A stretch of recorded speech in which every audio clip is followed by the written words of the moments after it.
Welcome to studio in Telugu.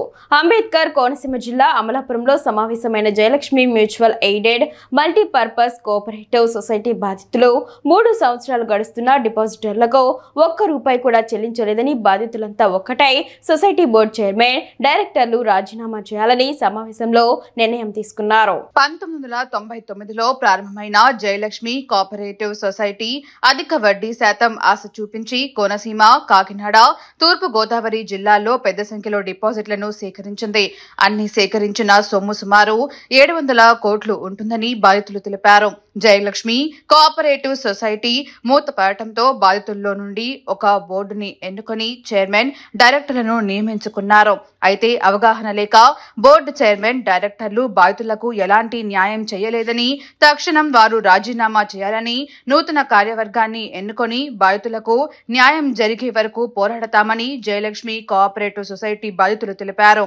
ఈ board తిప్పేసిన society అధికారులకు ముఖ్యమంత్రి చంద్రబాబు నాయుడు, ఉప ముఖ్యమంత్రి పవన్ కళ్యాణ్, సహకార సొసైటీ మంత్రి కింజరపు అచ్చెన్నాయుడు జోక్యం చేసుకుని న్యాయం చేయాలని విజ్ఞప్తి చేశారు. నా పేరు గొల్లపల్లి వెంకటరామ్, మాది అమలాపురం.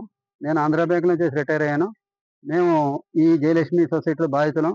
ఇది society AP max act society 1995 చట్టం కింద 1999లో ఇది సొసైటీని ప్రారంభించారు. అంటే ఈ జయలక్ష్మి సొసైటీ కాకినాడ బేస్గా ప్రారంభించారు. దీనికి 29 బ్రాంచీలు ఉన్నాయి. దీంట్లో సుమారుగా 520 కోట్లు, వీళ్ళు మూసేసిన నాటికి 520 కోట్లు డిపాజిట్లు ఉన్నాయి.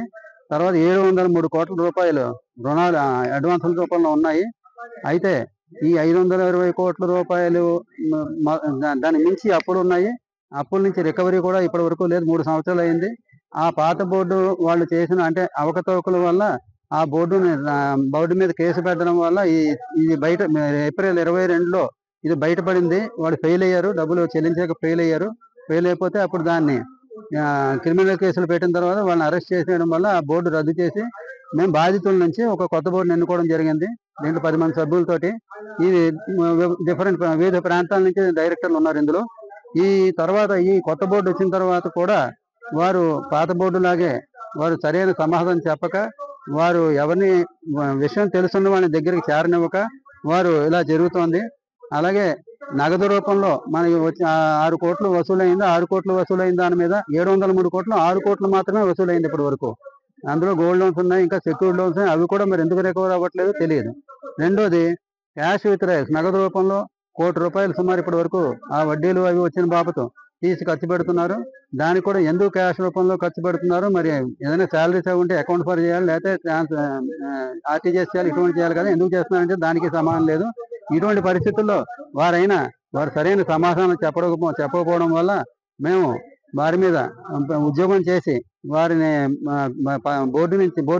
ఈ బోర్డుని రద్దు చేయడానికి మేమందరం కూడా కృషి చేద్దామనే భాగంలో ఇవాళ అమలాపురంలో ఈ ఏడు మంగమ్మ ఆడిటోరియంలో ఈరోజు సుమారు 120-130 మంది జనంతో ఈరోజు సమావేశం ఏర్పాటు చేసుకోవడం.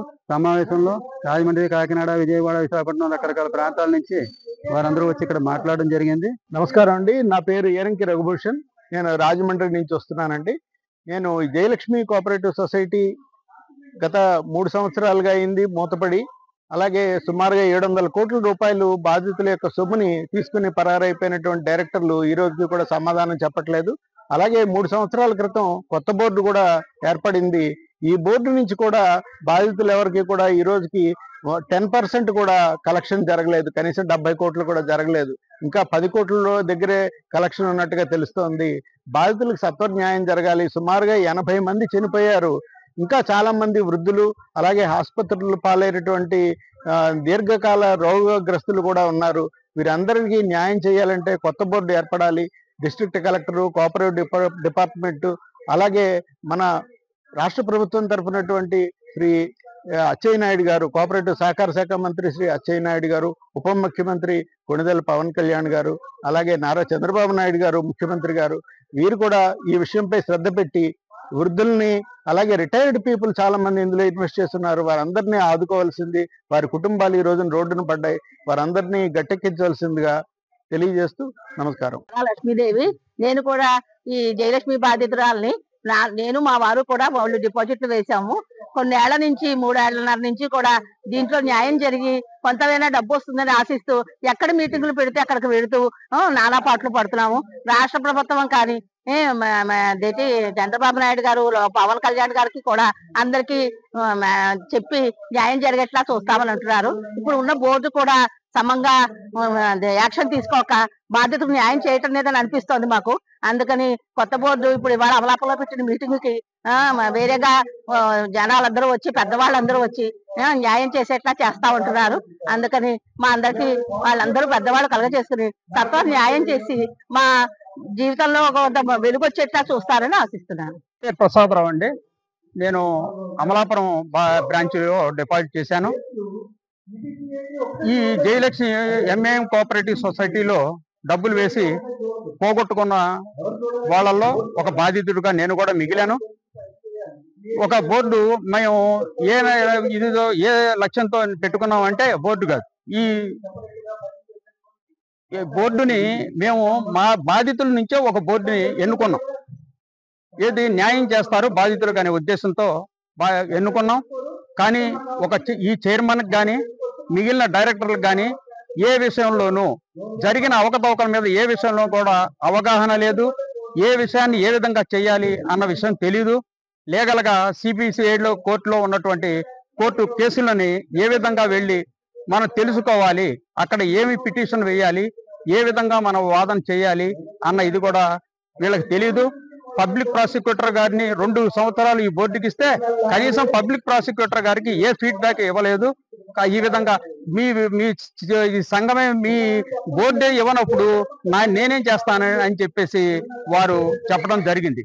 ఇదే విధంగా ఈ బోర్డు అసమర్థత వలన, పనికిరాని డైరెక్టర్ల వలన, ఈయన అసమర్థత వలన కూడా ఇంకా ఇదే డైరెక్టర్లు కంటిన్యూ అయితే బాధితులకు ఒక పైసా కూడా రాదనే నమ్మకం తప్పకుండా ఉంది. ఇదే ప్లేస్ లో డైరెక్టర్లు, కొత్త డైరెక్టర్ల నీతి నిజాయితీ దక్షతతో పనిచేసే డైరెక్టర్లు ఎన్నుకుంటే, బోర్డు మారితే ఇప్పుడు జరుగుతున్న అవకతవకలను అరికట్టి తప్పకుండా బాధితులందరికీ న్యాయం జరుగుతుందనే సంకల్పంలో మేము ముందుకు సాగుతున్నాం. అదే బాటలో నడుస్తాం. తప్పకుండా విజయం మాదని చెప్పి తప్పకుండా చెప్తాం.